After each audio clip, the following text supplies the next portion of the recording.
and shit. Because every time I do that, we turn into a fucking pumpkin and I disappear for like 15, 20 seconds. Fucking Google Hangouts not cooperating for shit these days. All right.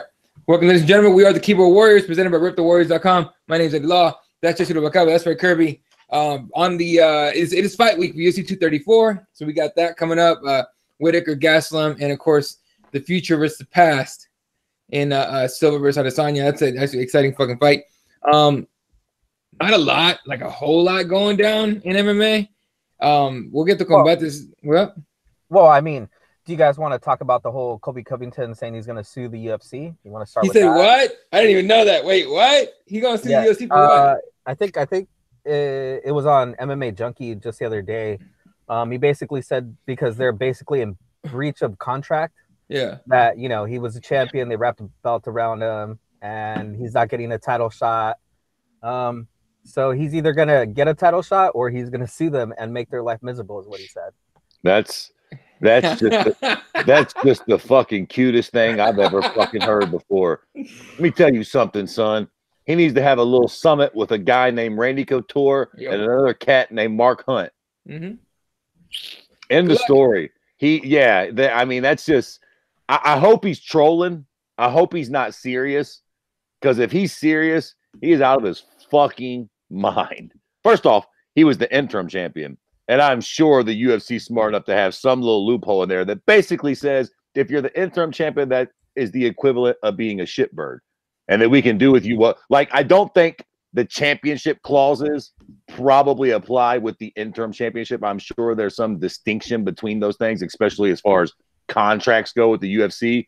They're known for having airtight contracts. I highly doubt they would put themselves in that type of situation. And at the end of the day, how easy do you think it would be for them to just explain it away? Like, he said he was hurt. We offered him on X. He's got the next upcoming shot.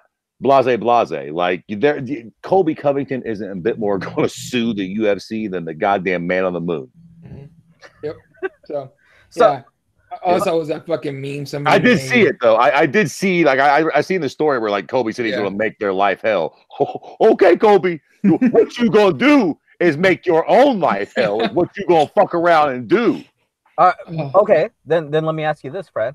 Why haven't they released him since he's been asking for a release? He's been kind of making it difficult for them. He's been talking smack about Dana White, and he's not taking fights. So why wouldn't they just release him then? Because okay, so two things. A, I think they're probably like, fuck you.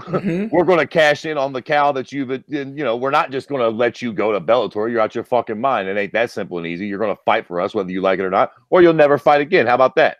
We definitely ain't just letting you go. We own you, stupid.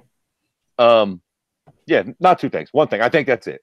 I think they're just like, you do have a little bit of drawing power, and we are going to squeeze your rag dry. We're definitely not just going to let you walk. And surely not like, y'all going to let me go to Bellator, Jack. I'm going to tell Dana, nah, bro. You ain't going to do a fucking thing but get your ass in that cage and sign one of these contracts we send you.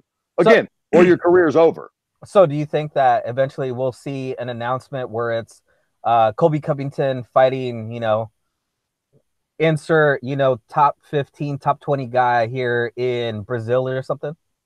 Nah.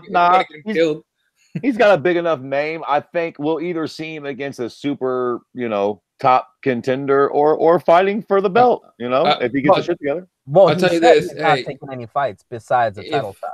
Yeah, bullshit. If Woodley beats Kamaru Usman, we're going to get Usman Covington. Yeah. Yeah, or Covington Askren, presumably after he beats. Look, Colby Covington gonna fight in that cage. Yeah, he's fighting there. Yeah. At the end of the day, we can cut all the bullshit. He gonna fight for the UFC, or he's done. Like, that's the end of that. Like, he will fight for. He ain't gonna sue nobody. He ain't going to Bellator.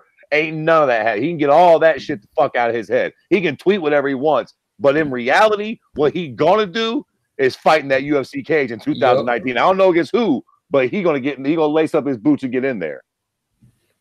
Yep, no, exactly. Fucking Covington's just talking shit, that's all it is. And I think so too, as far as it goes. Yeah, he's just yapping. He knows he's gonna get a fight. He just wants to make sure everyone keeps talking about him and shit, and it's working. So yeah. All right. Other than Covington, we actually had an event this last weekend that I completely forgot about in Fortaleza, Brazil.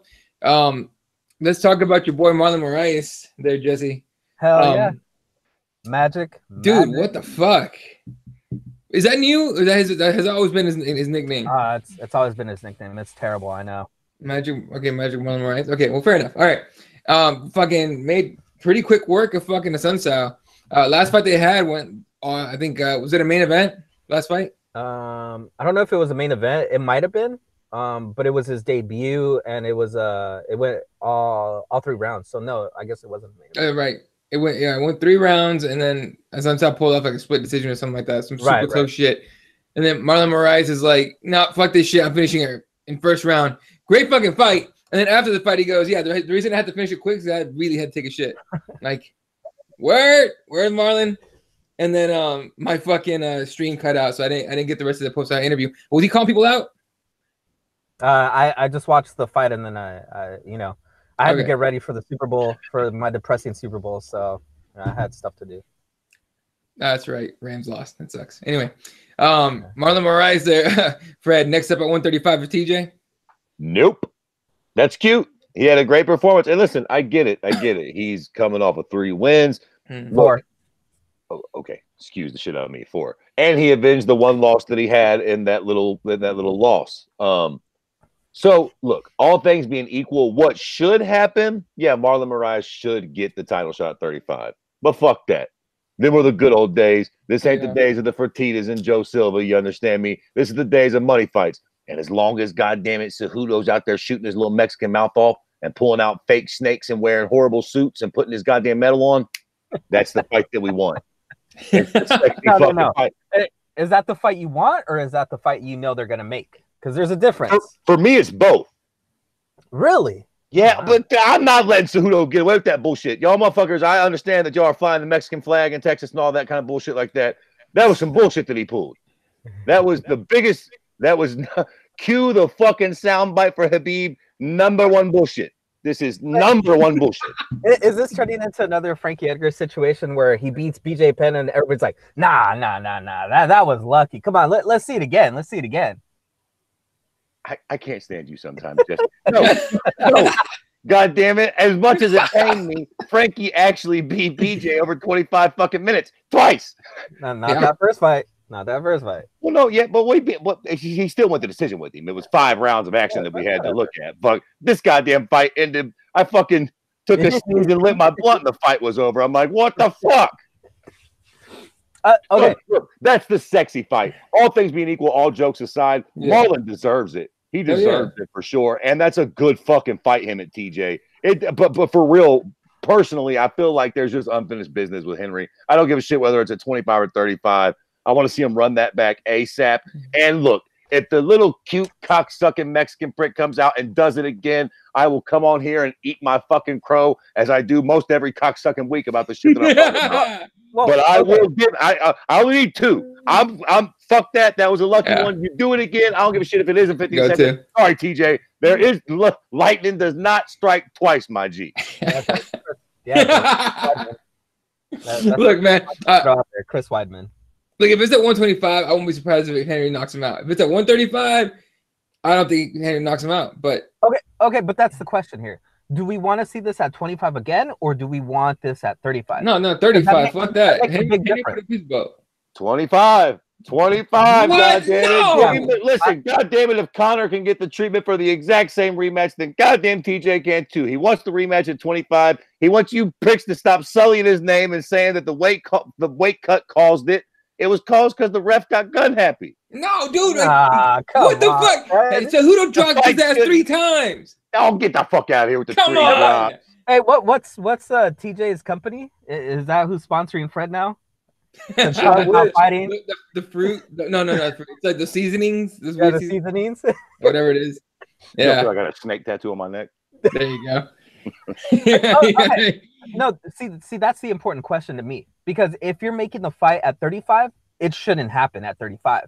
Because you have contenders at 35 that need to fight for that belt. And you don't want to stall out 2 divisions. I get it. There's not that many people at 25. But at least at 35, we have a clear contender right now. But if they run it back, like Fred said, at 25 and TJ gets another crack at it, I'm okay with it. But I'm also kind of concerned over the fact that TJ is so, how could I say it, bullish in the fact that that wasn't him and he got lucky. And let's say he gets clean, he gets his clock cleaned again. Let's just say that happens, okay? Let's say the weight cut really jacks him up and he gets knocked out. So now we're ruining TJ by him destroying his body for a second time and getting KO'd for, getting some more trauma to his brain. How is that going to affect his future at 35? So to me, I would prefer him to just keep fighting for the belt, at 35, defend his belt maybe once or twice here, and then maybe we can go back to the super fight. All right. Well, yeah. I don't know. I don't want to see the fight at all, honestly, but people, keep having for it. I'd rather see that 35. So to put his belt up, let's see TJ put his belt up. MMA Gods, what up, man? He says, Colby's delusional. This guy can't get more cringe. He needs to stop crying and take fights for fuck's sakes. And then give us TJ versus Moraes, please.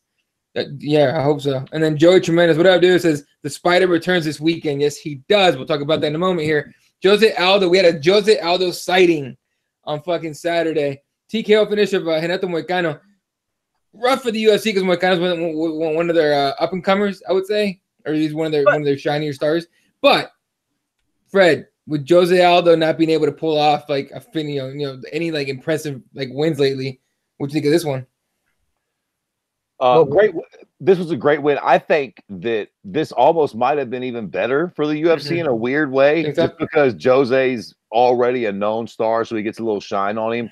Moicano's cute, but I still can't even pronounce his last name. You know what I'm saying? Moicano. Had he beat, there you go, whatever. Had he beat Jose, I don't think Jose's too far removed. Conor took all that shine, and what shine Conor didn't get, Max Holloway took. So the shine of like beating Jose and becoming that guy, I feel like is gone. You know what I mean? It's like that's the issue I have. And I'm getting on a tangent here and completely changing the subject. So bring me back around here in a moment. But that's kind of the issue I have with Anthony Smith. Lionheart. Yeah, I was gonna say that. Bro, you beat fucking Rashad and who? Shogun. And Shogun. I mean, yeah, bro, if you had them 2 wins 7 years ago, that should merit you a title shot. But right now, And look, I love Jose, and obviously the comparison ends up not being the same because Jose won this fight. Right. Had he not, though, for hypothetical conversation, had he came out and just got dusted by Moicano, I think everybody would have just been like, yeah, but Jose's old. So I don't think everybody, look, he probably would have got the title shot, so on and so forth. But I don't think anybody would have been like, oh, shit, Max Holloway better look out now. Like, because he doesn't beat that dude. You know what I mean? Like, it wouldn't have really. I think it almost works better this way in a weird way. Damn, you guys are so disrespectful, especially Eddie over here forgetting his last win against who was it? That he TKO'd in his last. I like how I forgot, but this motherfucker called me out. I can't remember what it is. It's a big deal. You're over there. Oh, I can't believe you guys. He beat what's his fucking name again? Was it Little Heathen, right? Is it Little Heathen? Oh yeah, the body shot from hell. Yeah, that's right. That's right. That's a good point. That's a good point. Look. Here's the thing that we got to look at. Jose Aldo's not that old, guys. I mean, I think I know for sure. I know for sure I'm older than him. Eddie, how old are you? 32, 33 in about a week. Okay, Fred. I think you're the youngest guy here, right? This shit in your dreams. I'm 34, young man. All right, so both Fred and I are older than Jose Aldo, and Eddie is right about the same age as Jose Aldo. How about that? He's 32 years old. Not very old at all. Right. Like, he's still young. He's still young. We think of him as being an older guy because he's been around the game for so long. But honestly, he's in his prime right now, honestly. And it kind of shows, right? Over the last 2 fights, he's kind of gotten that sense of like, I don't have something to protect. So it seems to me like he has more to give in that octagon, right? Like the aggression that he showed against Moicano definitely would get him knocked out against Conor, right? Because, just running forward, throwing punches. But yet the aggression that he showed in his last 2 fights is kind of vintage Aldo. And that's saying a lot because you know, like I said, he's still young. He's still in his prime. So that means that there's something happening here. And I think that maybe these last couple fights could actually be pretty exciting. And like Fred said, I think this was actually a plus for the UFC because now you have the King of Rio, as they like to call him, and he's going to end his last 3 fights in Brazil. So I think that maybe for his last fight, they might make something big for him, like, you know, a big soccer stadium or something in Brazil with maybe like a, you know, a Conor McGregor or somebody of that nature, like some big name that he can kind of end his career on, I would assume. But this is actually good for him because I think that this kind of gives that, like Fred was saying, he gets a little bit of extra shine. He just turned back, you know, one of the young, hungry lions that's looking to get, you know, where he's at, and he turned him away. You know, I think if he pulls out another victory against another top contender, you know, we're looking at something really, really nice for him as his final fight in his career. He was talking about I'd like to fight Conor McGregor at lightweight, but he was very respectful about it. He was like, I want to beat that dude's ass like last time. He was very like respectful. Like, I would love to, you know, compete against Conor McGregor, basically 155. Fred, you interested in that rematch? Yeah, no.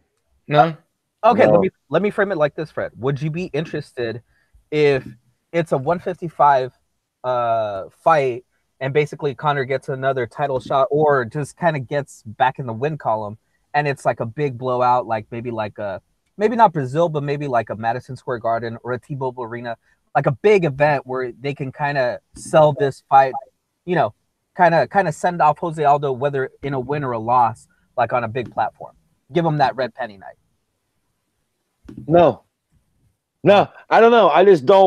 I think for me, the window has closed for the rematch with Conor and Jose. They're at different points in their careers right now. It feels like Jose's got what, 1 or 2 more fights left, maybe, or something, 2, 3 tops. Conor seems like he might be trying to make another run at greatness, possibly if he fucking like the cowboy thing, 55. He's got the rematch with Habib, Tony Ferguson. Fights at 70. There's just a lot of different opportunities for Conor.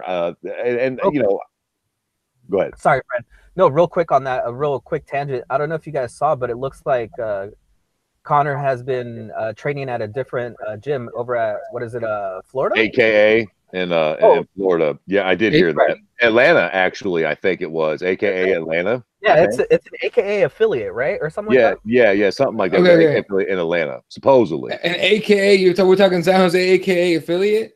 Yeah, American. Or no. ATT.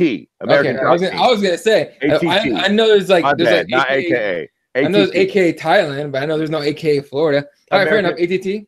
American top team in Atlanta. Yeah. Okay. And there's nothing. I just seen it was a post. Conor posted a picture of one of those cats. But where there's smoke, there's fire, and he's not denying it. So. And remember, his coach said that he wasn't going to train him unless he was dedicated, quote unquote, and he wasn't going to do anything. And now Conor's at a different gym, so you know there's something happening. But how long has he been in that gym? Like when did he post that shit? Because he was at the Super Bowl in Atlanta. He might have just been training there just like on a you know, it's like a week because he was there anyway. Well, I mean, I was gonna say, Eddie, if you want to look it up, I think Jeremiah posted a picture of it, and you can look at I think it was on Twitter. If you think about it, it does make perfect sense, though. And I think that John Kavanaugh seems like, from every interview I've seen him give, he seems like the type of guy that wouldn't really get butthurt if Conor, you know, sometimes you got to travel around a little bit and train with different people, get different looks, train with different guys, different bodies and shit, you know. I wouldn't be mad at it at all to see Conor training in a different. Sometimes that's just the thing you need. Sometimes it fucks with guys, but sometimes it's just the thing a guy needs to kind of get him, you know, revamped, rejuiced and shit, give him different looks. Again, different bodies, different body types to kind of roll with and spar with is fucking crucial. Yeah, look at Luke Rockhold. Where is he at? He's in Florida, right? He went from San Jose to Florida, and you know, also who was it? Pettis, Anthony Pettis. He went from Duke Rufus and he went somewhere else for a bit, you know, to kind of, you know, expand his game. Sure. You know, like you said, Fred. I mean, it's good for these fighters to get kind of different looks and kind of get, you know, just out of the routine because, you know, if you're the what is it, the big fish in the small pond, you know, per se, over at, you know, Kavanaugh's gym, you're never going to get better, right? Or you're never going to actually ascend to like that the elite level, right? So if he goes around and he becomes kind of like a newbie at a different gym where they have different killers, it could be really good for Conor. It's just interesting that Kavanaugh has been talking about how he's not willing to train Conor anymore unless he's committed, he's recommitted. All this kind of like almost like Kavanaugh's trying to be like, yeah, I'm not going to train Conor anymore, basically, right? And now Conor's kind of shopping around. I don't think it's that at all. I think he just have, and Jeremiah actually just said that on here. He says Conor was just at the gym working out while he was in time for the Super Bowl. So I think we're making like a lot out of it, right? But if we're gonna go into that, just play devil's advocate type of thing, I wouldn't be surprised if he was looking at going to a different gym. If you're right, if what's his name? Head coach, John Kavanaugh. Thank you, Kavanaugh. That if Kavanaugh said that, like he'd be like, well, then fuck it, someone else fucking train me then. Or he's looking for better wrestlers, because I mean, what kind of good wrestlers does he have? Right, that's what he needs. Is a ground game shit. And I don't know how many top end. I mean, he could fly whoever he wants out to Ireland to train and everything, but why not come here where they're fucking bred? You know what I mean, born and bred and everything. So yeah, exactly. Yeah, all right. We'll quickly catch up in the comments here. Jeremiah jumped on here, says, Aldo's on a small win streak. Come on now, Fred. I think his future is brighter than Conor's at this point, to be honest. Whoa. Okay. Well, know about that. even I disagree with you, Jeremiah. I normally don't do that, but I get what you're saying. Maybe in the short term, it's a little brighter because Conor is not even in the picture right now. But I get what you're saying. I do get what you're saying. Raider says ATT in Atlanta, Kumite Radio did an interview with their head trainer. Okay. Joey, you fucking clown. He was Conor working to get tapped out in another gym. Yeah, pretty much. And what up, Uncle Hank? MMA God says Conor basically blamed Coach K for his last loss. Huh. That's a good point. I mean, yeah, but again, like what's Conor gonna do? He likes to be comfortable. He doesn't really like, to kind of change a lot of things, right? Like he'll try different things, but then he'll drop them pretty quickly. So I think the eventuality is he'll train a little bit here and there, but I think he'll go back to Kavanaugh and Well, I'll tell you this. I think if I'm John Kavanaugh and I give a shit about my fighter, I mean, we're friends, we're basically family. We've been through wars up and down, everything. And I saw you make $100 million against Floyd, and I saw you get your ass beat by Habib in a fucking ugly ass way, in a way where the fight afterwards ended really ugly. I might tell you, be like, hey, how about hanging him up, dude? Take that $100 million. You got businesses going left and right. How about just going to chill with your kids? You know what I mean? All two or three, depending on who you believe. You know what I mean? Go do your thing and just fucking have a comfortable life. I don't know why you're trying to kill yourself out here.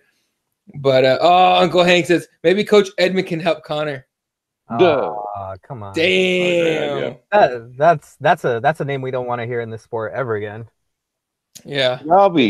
People be quick to just bury Conor though, boy. Homeboy lost one time. We're like, hey, man, you should probably just give it up, man. This might not be for you, to be fair. Like, but maybe just start fishing or something, Yeah, okay. But I'm talking about if you're like his friend, like his family, right? You probably want to chill the fuck out.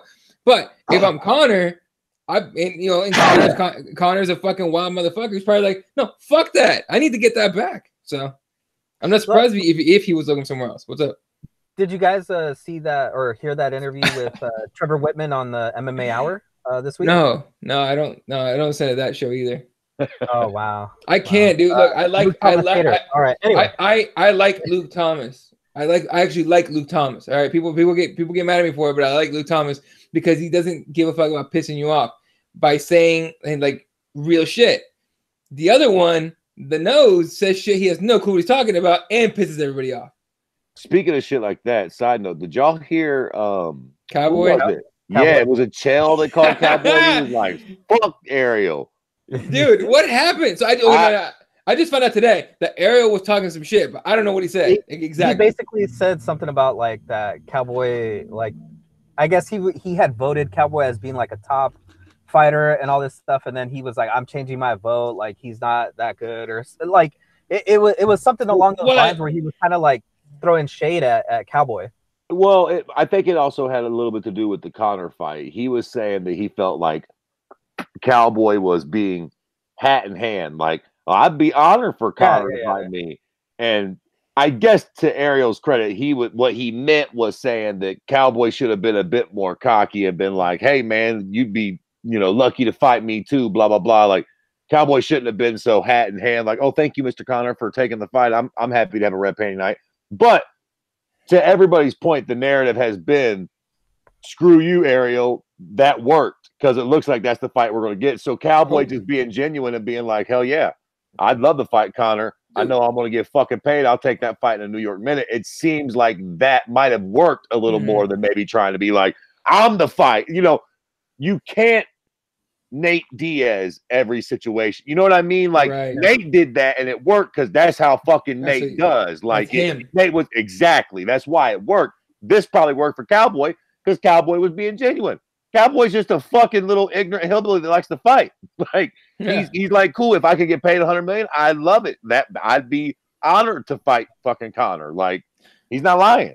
Yeah, the Cowboy's not a shit talker. But the last time he talked shit was that Nate fight. Try to talk shit. It didn't work out very well, so we cut that shit out real fucking fast, right?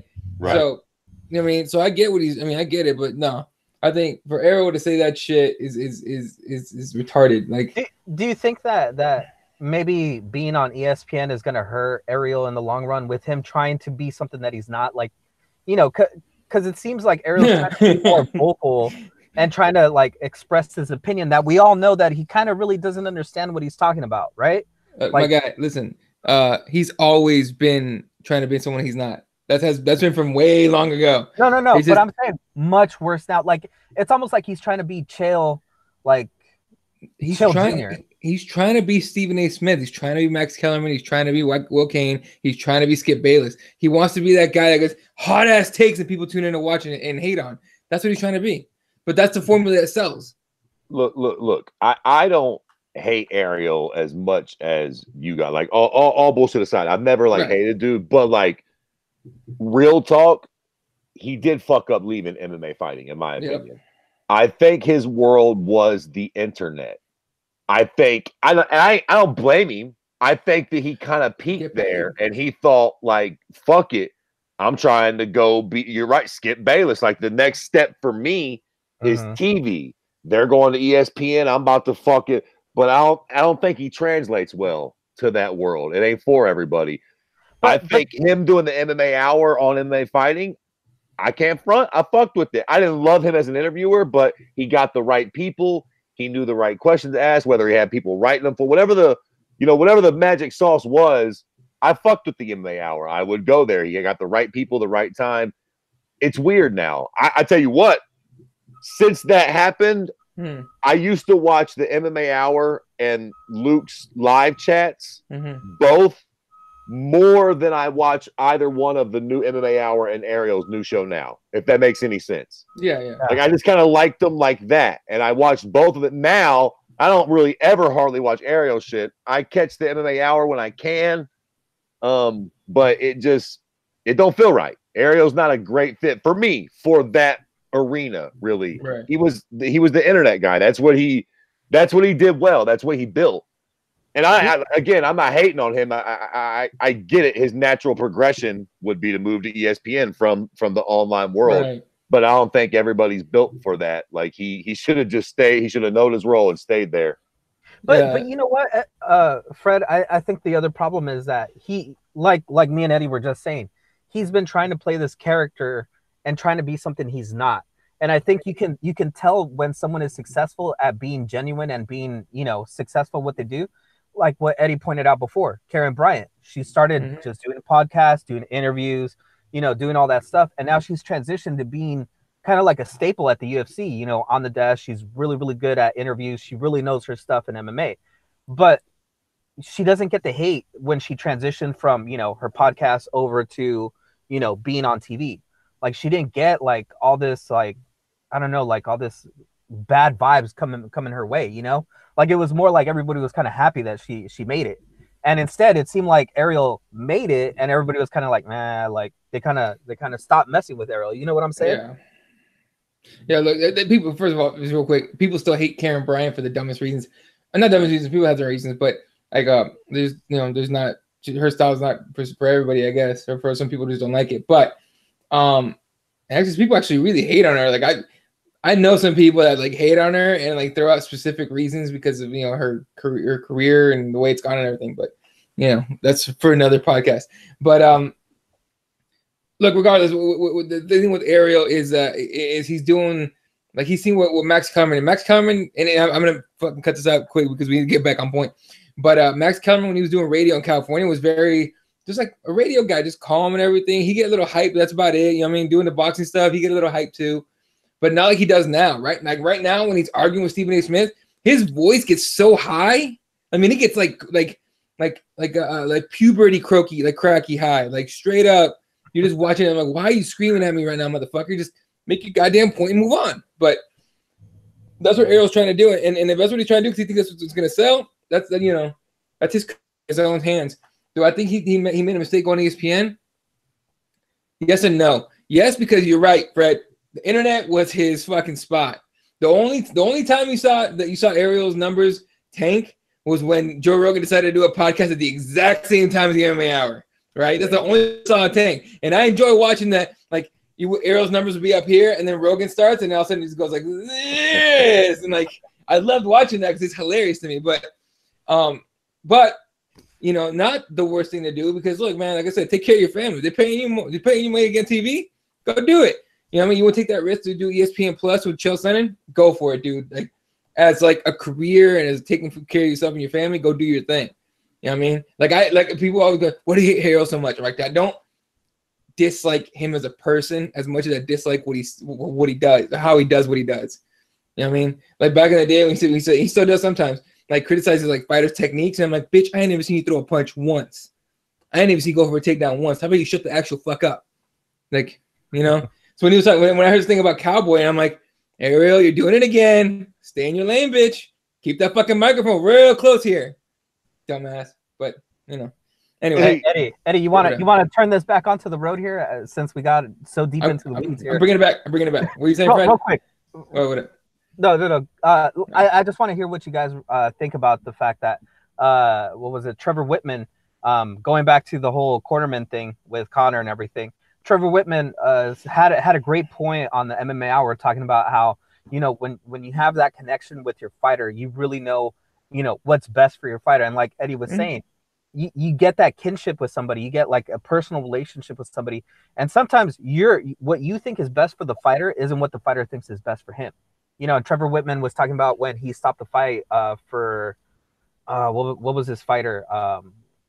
Chuck? No, not Chuck. No. What was the same thing? The Great Dane, I think, or Nate the Great, Marquardt. Oh, right, Marquardt. In that fight, and he said that he knew a bunch of personal things that was going on in his life and his health and everything, and when he saw the results in the cage, that's what made him stop the fight. It's not the whooping he was taking. He said, it's not the beating that he was taking. It's everything else, and he's like, that's what makes a good cornerman, a good coach. You have to take everything into consideration and make those decisions. And I think Eddie's right in the sense that like maybe Kavanaugh knows a lot of things that's going on in Conor's life, right. Personal, physical, everything else. And he's the one that's kind of being like, Conor, you need to either slow it down or, go somewhere else because, it's not helping you. Yeah, no, I'm with you. Real quick, I got to catch up on all the comments. We've got a bunch. Uncle Hank talking about Conor going to Edmund. To Coach Edmund, he goes, neck movement. I wish someone could record that because I would love that as like a text ringtone. Just like neck movement. Jeremiah says Conor has to rededicate himself. Raider says, I like Luke Thomas on his channel. Right, we were talking before the Monday morning analyst and all that. MMA gods. Luke has really great breakdowns, but his interviews are garbage and he's so condescending. Yes, he fucking is. But I will give you that. You know what? It's funny. The reasons why I like Luke are some of the reasons why people hate him, right? Yeah, and why I don't like him sometimes too. I like the cocky brashness of him sometimes, but then sometimes I'm like, what a fucking asshole. Like I get why people would be turned off. I personally enjoy it most times, but I also see why people would go, yeah, I can't stand listening to that guy. Yeah. He seems very pretentious at times. Like he knows exactly what he's talking about, and all the rest of us are just simpletons. Yeah, and when he's wrong, he does his best to prove why he's not wrong, and he still fucks it up. I don't know. Right. But it is what it is.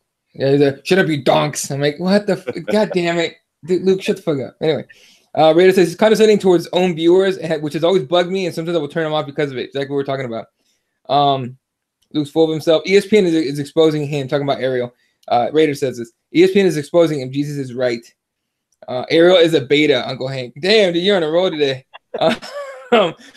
MMA guys, Ariel needs to chill right now, getting a bit too high on his horse. Yeah, he's been doing that for a minute. Real facts. Yeah. Yeah. Raider says Luke Thomas has got the biggest head ever. Like, dude, it's way bigger than a normal sized human head. To be fair, I've seen him in the airport one time. He's a huge motherfucker, right? He's like, when Dana White was saying that the Diaz brothers are bigger than Luke Thomas, fuck no. Like, hell no. Nick Diaz can still make 170. I would have a hard time believing Luke can make 185. Okay.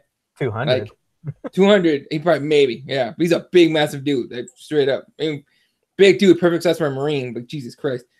Jeremiah, I don't know why I can't take Ariel series. I just don't. He just does regular interviews and tries to stir up drama instead of actually trying to break down a fight or even talk anything MMA related. Well, Eddie, you said why he doesn't break down fights and all that because he just doesn't know. He doesn't know fucking technique. At least Luke Thomas trains jiu-jitsu and he knows some technique. He at least researches technique at the very least. Like, you can't bother Ariel to do anything without a fucking Ali Abdelaziz's text behind it and shit. Well, not anymore. I don't know if you heard it. Ali's pissed off at Ariel as well. Oh, there goes your career, bitch. Just kidding. I hope not. That sucks. Ariel's always instigating, much better when he's genuine. And when he's genuine, he cries like a bitch. So I don't know which one I prefer. Robert Zerzies, what I do says Ariel's an emotional vampire, but if Guess is good, I will watch. I'll tell you what. I haven't watched. Robert. Yo, that's the best fuking grill I've ever heard. He called him an emotional vampire. I'm gonna wait and use that on somebody I really dislike. That's fucking deep. No, dude. Who hurt you, Rob? Dude, damn. How'd you come up with that, dude? Damn. That's worse than anything I've ever heard Eddie say about him. Yeah, fuck. Oh, damn. All right. I've heard like who's some one of those Jimmy Kimmel knows that like the mean tweets thing. Yeah. And I forgot who they were talking about, but someone tweeted about somebody else going, so and so is an emotional lesbian. And I'm like, what? What does that mean? I don't know. Was it Robert? Yeah, right. But emotional vampire is way better, I think. All right. Jeremiah says, I honestly haven't watched Arrow on ESPN yet. That's 100% truth. I haven't either. The last time, actually, I take it back. I think the last time I tuned in to watch anything. Oh, no, it wasn't him. It was the MMA Hour. So no, I still haven't. Fuck it. But I did watch the MMA Hour with Luke Thomas when Gordon Ryan went on there maybe like a month or so, 2 ago. Yeah. When he was on there, I watched that because I wanted to see what he thought about all the jiu-jitsu drama and shit. Jiu-jitsu's got drama, man, gentlemen. It's fucking ridiculous. Real quick then, how do you guys feel about who was it? I think the president or CEO of Disney saying that ESPN Plus has over 2 million subscribers. I did hear about that. I would say I'd like to hear the numbers of how many people canceled their free trials. Because it was a 7-day free trial on that bitch. You had that many people fucking sign up, but not all of them stayed. You said new subscribers, so does that mean that they're only counting people that are just signing up for the free trial, or do you think that's people that are actually, paying month to month, like Fred and I over here, forget to cancel, and then it's like, damn it, they got me for another month?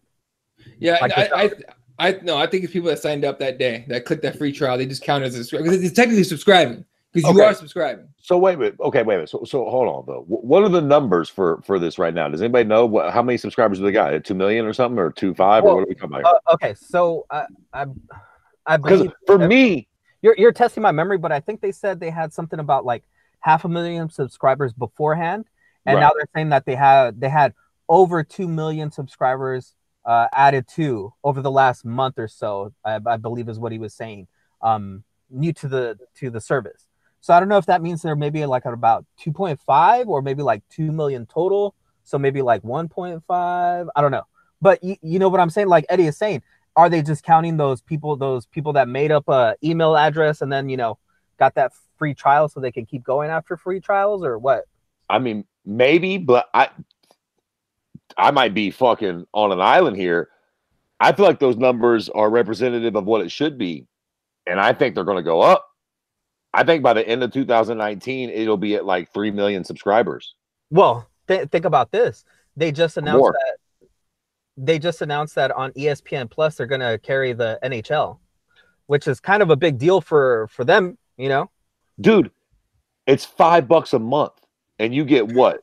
Fucking football, basketball. I'm there just for the UFC. Yeah. But like, you get a whole bunch of other shit that people really like.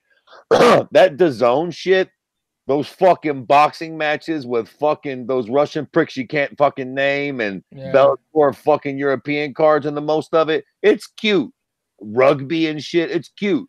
But I swear, boy, if I was Bellator and Scott Coker, I would fucking hate the UFC and Dana White with a fucking purple passion. Oh, they do. It's like those fuckers always just come through and do what we do, but better.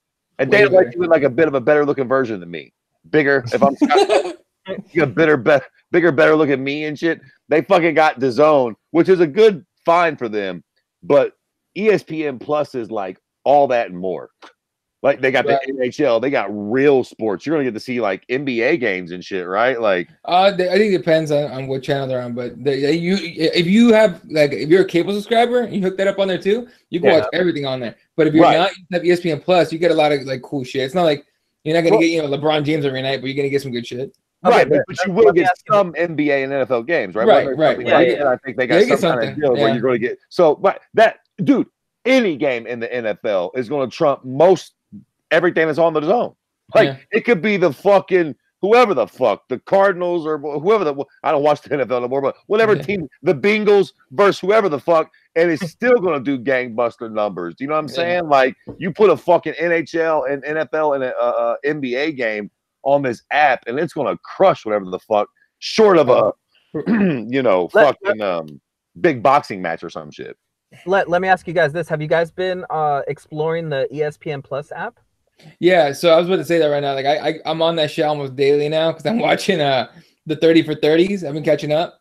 Oh shit! Are those on there? So go on your app and go to ESPN Plus and go to 30 for 30.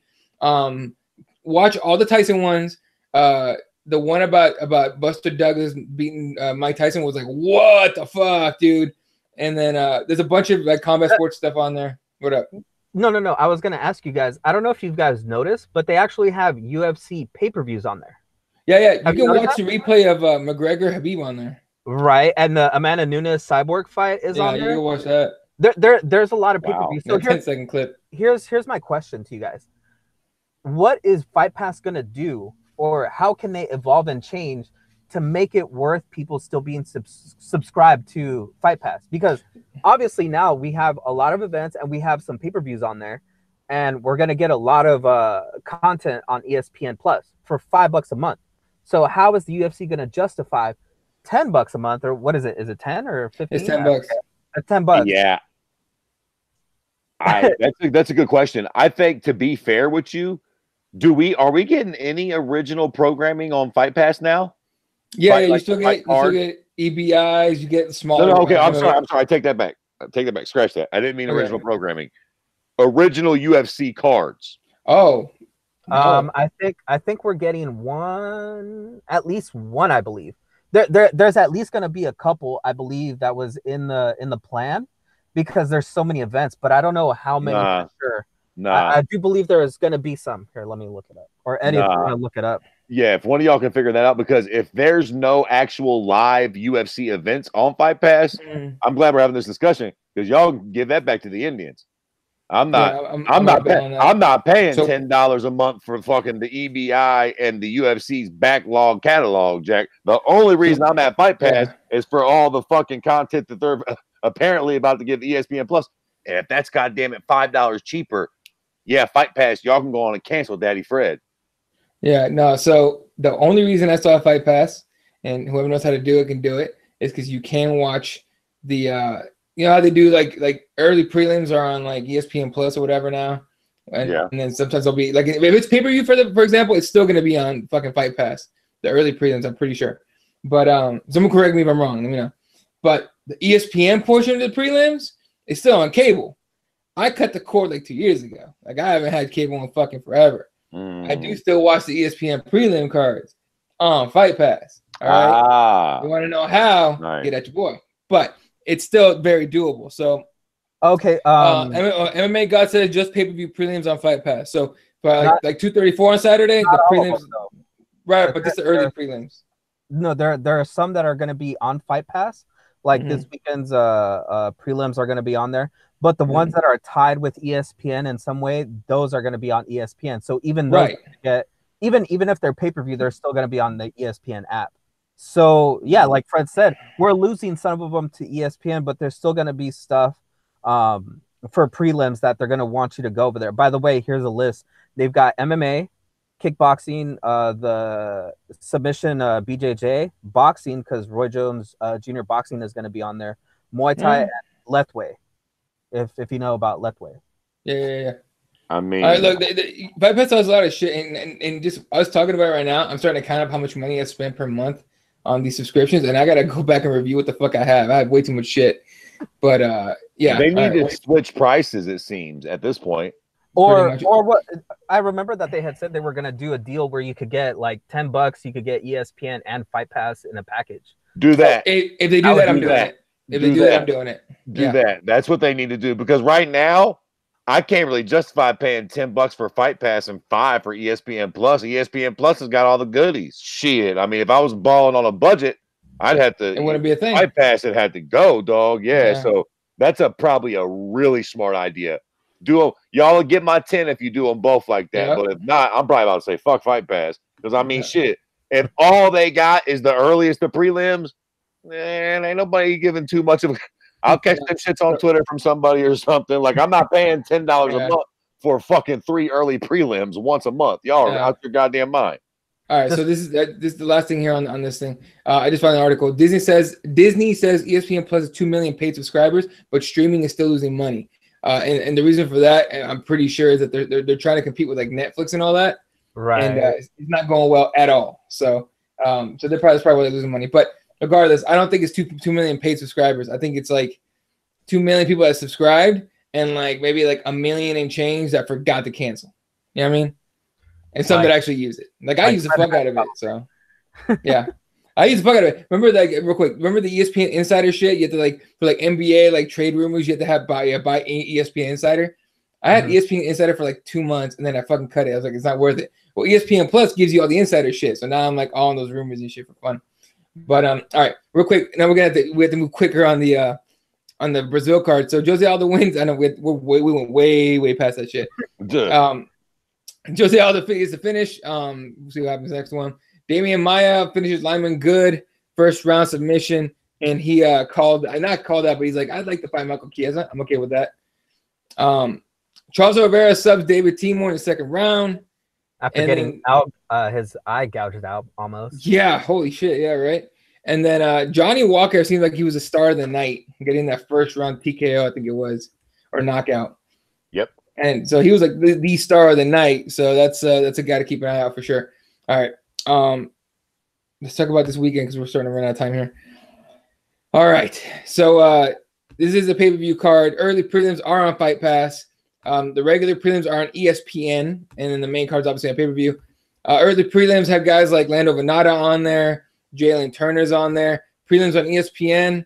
Teruto Ishihara's on here. Hey now. Shane Young and Austin Arnett. Devontae Smith and Jung Hyun Ma. Hey now, Devontae Smith. Yeah. Ohio boy. Devontae Smith is the shit. Is there? And then main card kicks off with Jim Crute against Sam Alvey. And then you got Montana de la Rosa against Nadia Kassem. And then Hani Yahya against Ricky Simon. Israel Adesanya against Anderson Silva. And then Robert Whittaker against Kelvin Gastelum for the middleweight belt. Are we calling this like fighters fight fans fantasy kind of matchups? Because there's a lot of matchups that are we know as fight fans, but there's a lot of names that I'm sure if you ask the regular casual fan, they probably won't know. Right. So that's what I was going to ask you. Like, just based off the card itself, from what you know, being a hardcore MMA fan, for lack of a better term, there's a lot of people are shitting on this card a little bit. Like I've been seeing like people talking about, I ain't paying $65 for this shit. Like, are you on that boat? Nah, hell no. I'm ready to order this today. Yeah. Yeah, same. I gotta say, look, it's a 2-fight card. But whatever, fuck it, I'm here for it. You know what I mean? The main event is going to be great, and I know a lot of people seem like they're not into this whole Anderson Silva Israel Adesanya thing. Yeah, I'm fucking here for it. yeah, hell yeah, I love it. I love it. Like either Anderson wins, and what's not to love about that, or Israel wins, like we all assume will happen, and the new Anderson is here, and it's almost like this cool little 4-man tournament, right? Like. Right. You get to see everybody compete on the same night. We'll see the winners of those fights fight. What the fuck is not to like about that? And I'll tell you another thing. I've been making a bold prediction. I'm going to keep fucking making it. I do not think that Anderson will beat Israel Adesanya. I know I'm probably butchering the young kid's last name. But if he fucking does, I'm calling it right now, he will beat whoever wins the belt. Oh, shit. When he fights for it. I do think that if he beats Israel, I think Anderson will beat Kelvin Gastelum or Robert Whittaker, get that belt back. It'll be cray-cray, and I think he'll retire after that with the belt. Now, so I think this weekend is the big one for Anderson. If he can beat this kid, because look, keep it a buck. I don't think Robert Whittaker is going to out wrestle. And let's just say, let's presume that Robert Whittaker beats Kelvin Gastelum for a moment. I don't think he's going to out wrestle Anderson Silva or try to wet blanket him. Does anybody think that Robert Whittaker is a better striker than Israel Adesanya? Oh, no. I don't think so. I mean, I understand he's more, functional.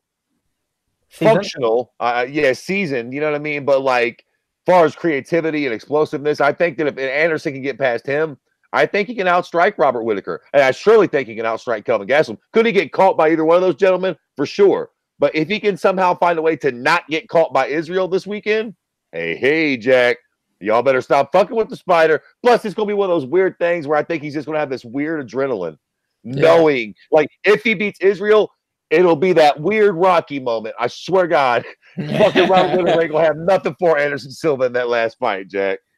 Damn, did Nick Pilecki pay you some money and give you a script there, Fred?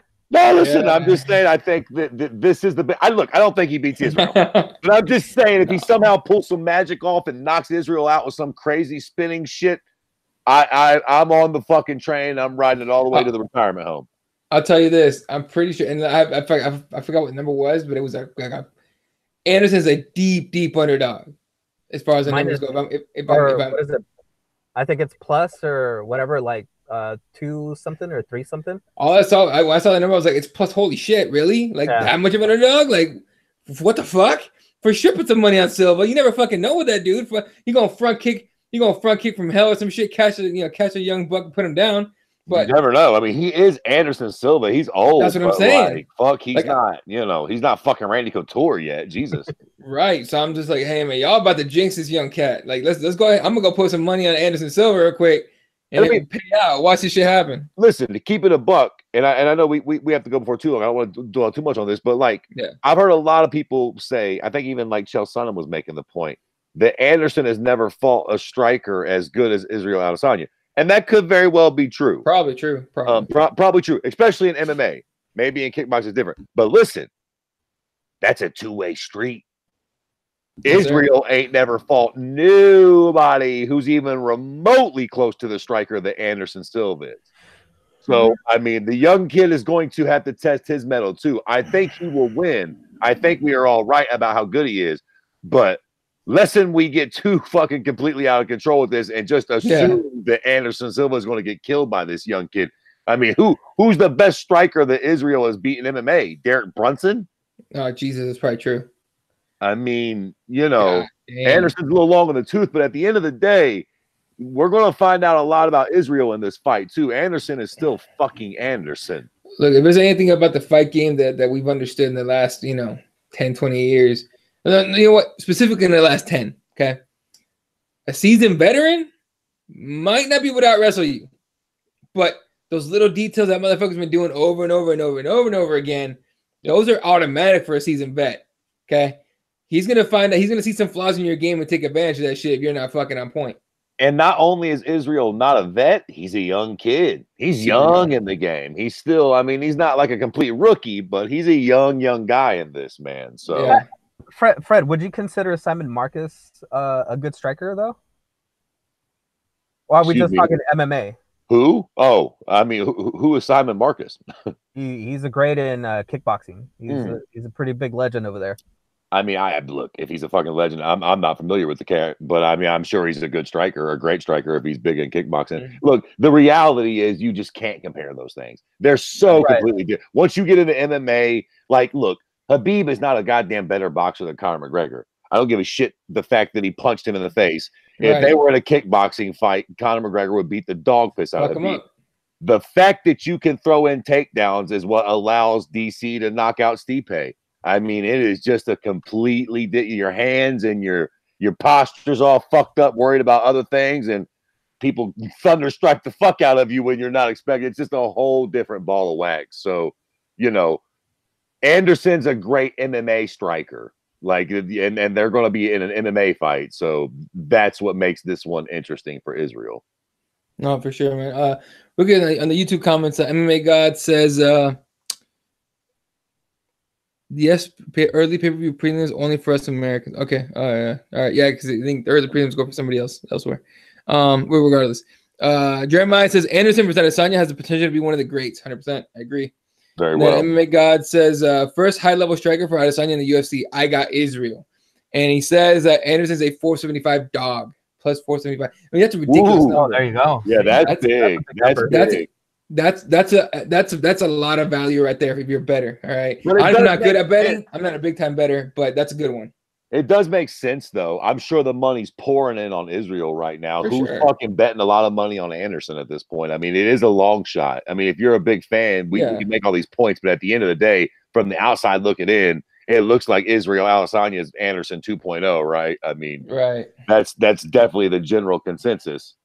Should I say this much? If I'm going to find a way to make a bet this week, and I'll put money on Anderson, just a little bit, not too much. I'm not going to get crazy. Look, I fucking won 400 this last weekend on the fucking Brazil card with your boy Marlon and Jose. Really? Oh, most of them, yeah.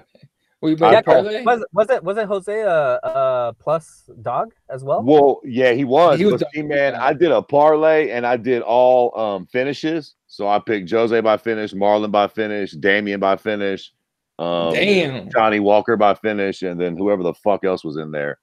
But yeah, and then I lost 100 on the Super Bowl too, so I got cute. $300 is good though. Yeah. Yeah. All right. So yeah. So that's a fucking baller ass fight. Man, for my point with that, throw Anderson on some parlays. Throw him because it's that look. Pick if Anderson wins, it'll probably be by finish. Anderson Silva by finish will probably be at a plucking plus 500-600 parlay. Yeah, pick that shit. You never know. You never know. He very well could get the finish. Yep. All right. Main event: Robert Whittaker against Kelvin Gastelum for the middleweight belt. Not a lot of craziness as far as like hype on this fight. But I think this is a perfect fight. Two undersized 185ers, right? Like, I think it's gonna be a good one. Who you picking, Fred? You know, I hate this fight. I hate it. Really? It is. It's two blown up welterweights to me. Yeah. I don't hate the fight. I shouldn't say that. It's going to be a great fight. I'm going to pay my fucking hard earned money for it. I'm excited for it. But it just feels so weird that this is a title fight at middleweight. Am I the only one that feels like this is a welterweight title fight? Yeah. Like the winner of this fight should fight Tyron Woodley. Dude, when we were talking about, remember when we were doing the intro into this section of the podcast, I was like, for the middleweight belt, like I almost said a welterweight belt. You're absolutely right. It just looks like a 170 fight. It doesn't look like the real 185ers. Yeah, it really doesn't. But with the whole weight cut thing, that's the way we're going. We're gonna get a bunch of smaller guys at 185. Right, and fair enough. That's a whole different point to be debated. Yeah, this fight in particular is a good fight.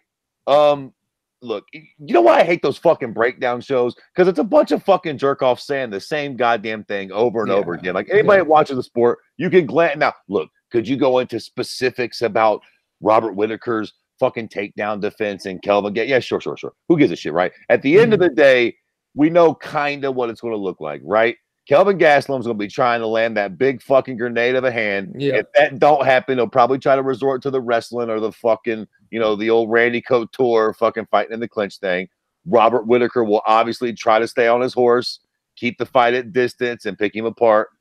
I think that's what will happen, which means Kelvin Gastelum will surely knock him out in the second or third round, because I am always wrong about every prediction I ever predict. I think Robert Whittaker can outstrike him. It seems like he's outstruck better strikers with more power. If he can do that to Yoel Romero, why the fuck can't he do that to Kelvin Gastelum?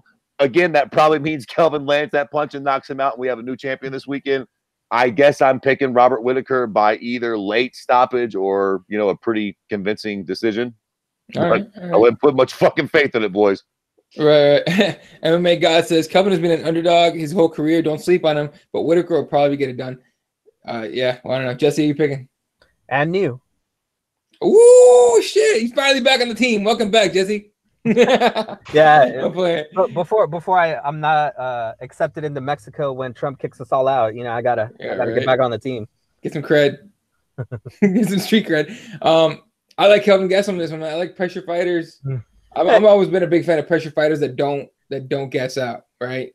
And I think at 170, Kelvin kind of gassed out a little bit sometimes, but at 185, he's looked fucking great. And you're right. I think Fred's right. He's throws haymakers, not all the way. They're not always haymakers, but he can fucking hit, right? But Robert Whittaker is gonna be. I think Robert Whittaker's like fun. Like main weapon to me is gonna be that fucking oblique kick that he does now. Like he started doing that John Jones kick, right? That right to the fucking right at the quad, right above the knee. That fucking kick right there kept what's his name? Kept Romero at bay quite a bit. I'm not being a cunt here, but do we know who the ref is? If it's that fucking prick from the TJ fight. Oh my God. Here we go. All jokes aside, Kelvin hits hard and Robert Whittaker gets stung a lot. If we get a fucking ref, look, for real, all bullshit aside, if we do get a ref that's kind of quick on the jump, I could totally see a scenario which Kelvin blasts Robert. He drops, is not unconscious, maybe one more afterwards, and we have a weird type of TJ fucking Henry type thing where, because Robert Whittaker is extremely tough too. We've seen him get rocked in several fights and end up coming back and be hurt bad, low key. Like the wrong ref can do a lot of damage. Like I think if you let Robert Whittaker fight through, I do feel like Kelvin will probably drop him at some point. I just feel like Robert will probably get through it because he usually does. But if we got the wrong ref in there, I could see the fight getting stopped in one of those weird, awkward moments too. Damn, Fred's always in the pocket of people. I see Fred laying down the groundwork here, and next week he's gonna be like, that was an early stoppage, man. Robert Whittaker, he wasn't out. He was just taking a quick little. Listen, he blinked his eyes for a quick second. He was gonna get back up. Listen, I don't like neither one of these pricks. I don't got a dog in the race this week, boys. But I'm just saying that I think for real their styles make for that kind of a weird matchup. Robert can take a licking and keep on ticking. And Kelvin's known to blast motherfuckers. So if you get a rep that's hot on the trot and he blasts him and drops him, could get weird. You're right, Fred. But I think also that style of fight catches up with you. And I know Whittaker has taken a lot of damage over his last two fights. Yeah. You just never know if let him get slept. Just let him get slept, for Christ's sakes. If I was Robert Whittaker, I was please just let me get slept. It's not going to kill me. Once I'm out on the fucking ground, like if you stop, I would tell him, if I'm on my feet and you stop this fight, I'm going to kick your ass. Like, let me get fucked. Once I'm down and I'm fucking out, don't let him hit me no more. But let him fucking put me down on my fucking back, both shoulders down. At that point, if I'm fucking laying down looking up, get him off me. Do not fucking stop this fight a moment before. Yeah. No, look, man, to me, we should hire Mazzagatti for this fight, huh? Mazzagatti. You got it. Bring in Mazzagatti. Let him fucking kill me first, but please don't stop it while I'm actually still standing. I don't care how bad I look. Let him land that last punch. Let him earn his fucking money to get this belt from me, man. Mario Yamasaki took a year off of fucking reffing, and now he's back. And someone asked Dana White about it. He goes, fuck that. He's never going to ref a UFC fight again. We'll see him in a couple cards. Watch. No, but it's a pay-per-view card. It'll be someone like Mark Goddard or fucking I don't know if it's Herb Dean. Herb Dean's still injured, I think. But I think there'll be like a veteran in there. But regardless, that's a good point, the ref thing. For me, the fight comes down to whose game gets implemented better. You know, whether it's Kelvin getting inside and hurt to the body, getting in the clinch and hitting your jaw from real fucking close, or if it's gonna be Robert Whittaker from distance, using that fucking oblique kick to keep you away. I think Gaslam's gonna get it done though. That's what I'm picking, and I think it's gonna be an exciting fight. But I'm actually kind of pumped for it because Fred's right. It's kind of like a mini tournament, right? Winner. Look, I think Anderson Silva did say not too long ago that Dana White told him if he beats Israel, he gets a title shot. Yeah, he did. He did. That's why I'm saying that. I think he'll stick to it. It's a cool story to stick with, and why not? Fuck, if he beats Israel, right? And I'll tell you what, if Israel knocks out Anderson Silva, I don't see why you wouldn't jump on it. Absolutely. Why the fuck not? Especially on the same card like this, so that the time should line up. Like, it's fucking perfect, man. Exactly. 85 kind of needs it. 85 isn't busting at the seams with talent right yet. Motherfuckers are making Luke and the Cuban prick are fucking heading to 205. And Weidman too. All the motherfuckers are heading to 205. So 185 needs a little juice right now. Yeah, for sure. All right. A couple comments here. QC says, I have a weird feeling Kelvin lands and Robert falls like Bisping. That's what I'm thinking. And then Robert Cersei says, Gastelum and Whitaker may have similar dynamic like Gastelum and Weidman, and Whitaker will win. Okay. That's good. I mean, yeah. And then Jeremiah says, I would love to see Whitaker versus Adesanya. I think that'd be legit. I tell you what, though, I think those two definitions you just gave is one of them. Either Kelvin blasts Robert in the next week, or he blasts him, and then Robert ends up winning the fight like Chris did against Kelvin. I definitely see one of those two things happening for sure. All right. Okay, boys. The other way I could say it is some home cooking there, where Gastelum beats him up for all the rounds, and then the judges are like, no, well, that wasn't significant damage, so we'll give it to the champ. Here we go. Welcome to Australia. Here we go. People talking planting seeds, already making excuses for the brown man. Y'all motherfucking the plane ain't even landed. Yeah, probably a little home cooking. Oh fuck, dude. All right. Real quick before we sign off, on Friday. Oh, no, wait. We got to make our picks for the card. We totally fucked up last week. We didn't do it last week. So let's make our picks real quick. All right. Jim Crute against Sam Alvey. Jesse? Alvey. Fred? Alvey. I'm taking Crute. All right. Montana de la Rosa against Nadia Kassem. I legit don't know either one of them that well, but I'm going to go with de la Rosa on there being the more veteran fighter. Jesse? It was Nadia Kassem. Nadia. Right? Yeah, Kassem. Yeah. Undefeated 5-0. Yep. Okay. And Fred? Yeah, de la Rosa. All right. And then I'm excited for this fight. I already know who I'm picking. I'm taking Hani Yaya to beat Ricky Simon. Fred, who are you picking? I hate to keep agreeing with you, Eddie, but I am also taking Hani Yaya. Yeah. Jesse? Ricky Simon's from, what was it, LFA? Yes. He's a champ in LFA, right? He's not PFL. Yeah, it's LFA. Okay, I'll go with Simon. All right. And then first fun fight or one of the main fights of the night, Israel Adesanya against Anderson Silva. I'm gonna go with my heart and go with Anderson Silva on this one for the upset. Ooh. Major upset. Jesse, who are you picking? I want Fred to go first. Right. I was going to do that if both of you pricks pick Israel, but since you didn't, I'm taking the safe bet and I'm picking Israel, baby. Jesse. Damn it! I was hoping Fred would pick along with Eddie. No. It's a hard pick. It's a hard pick to make. All right. Very hard pick. But I'm gonna piss in our buddy Nick Pilecki's face and say Israel Adesanya knocked out. Nick's gonna be like, fuck you on Twitter. Whether he wins or loses, it's gonna be that. Yeah. All right, and then the main event, Robert Whitaker against Kelvin Gastelum. Kelvin by KO, man. But I'm gonna say Kelvin wins that fight. Fred? Yeah, Robert Whitaker, man. I think Robert will get the job done, but this is definitely a close fight. Yep. All right, Jesse? Ooh. Is anything happening like anytime soon where we might get deported or anything? We good, right? Yeah, I think so far. Look, the government's gonna shut down in a couple weeks anyway, so you'll be all right. All right. I'm gonna go with the champ. I really want Kelvin to win this fight, and I think that he has the tools to win. But I just think that Whitaker has seen this type of fighter before, and he has a game plan to beat him. So I think Whitaker wins a split decision. All right. So again, that's pay-per-view this Saturday night. The early prelims are on Fight Pass. Regular prelims on ESPN. Be prepared to go to ESPN2 or ESPN3 or the news or the Ocho, whatever the fuck it is. If some bullshit's on fucking TV on ESPN. All right. And then And like Jesse was saying, I think it's Friday night out of Mexicali, right? We get Combate Americas headlined by, I believe, Rafa Garcia against Edgar Escarrega in a lightweight main event. Co-main Edgar Chariz, how do you say his name? Chariz? Chariz, Yeah, against Alejandro Salazar for the flyweight co-main. Any names you want to throw out here as far as fighters go to watch in that card? So some of the ones that you should probably look at is Ramiro Jimenez against Jesus Blanco. That should be a good fight. You also have 2 catchweight fights, both of them which should be good. Carlos Ernesto Ochoa against Christian Gonzalez at 140, and then the other catchweight at 130 pounds, Ramon Vizcarra against Ernesto Ibarra. Those 3 fights, they should really be fun fights.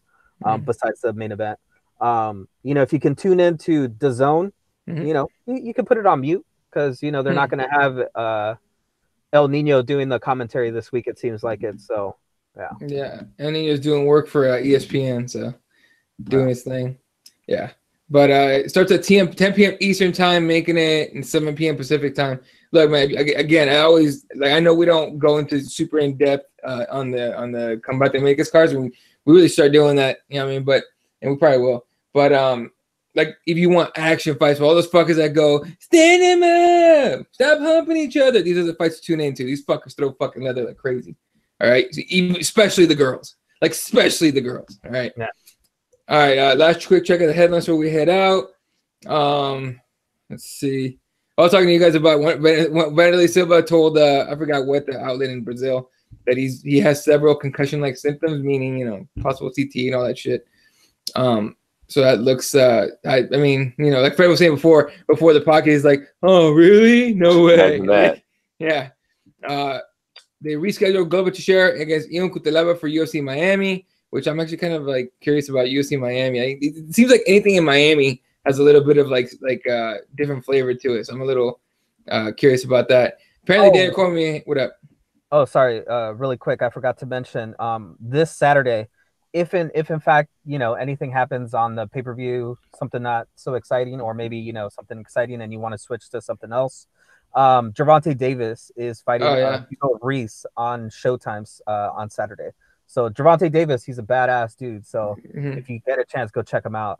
He's fighting this weekend. Gervonta's a Floyd guy, right? Yes, he is. Okay, yeah, but I actually like Gervonta, so I might actually tune in for that one. All right. Anything else you guys want to throw out there before we head out? Nope. That does it. All right. Fred is at Kirby_. What up? The Patriots suck. That's all I got to say. Well, they got 6 rings now, son. So yeah, whatever. The only thing I didn't like about that, look, man, this to make it real quick about that shit. That game was boring as all fuck.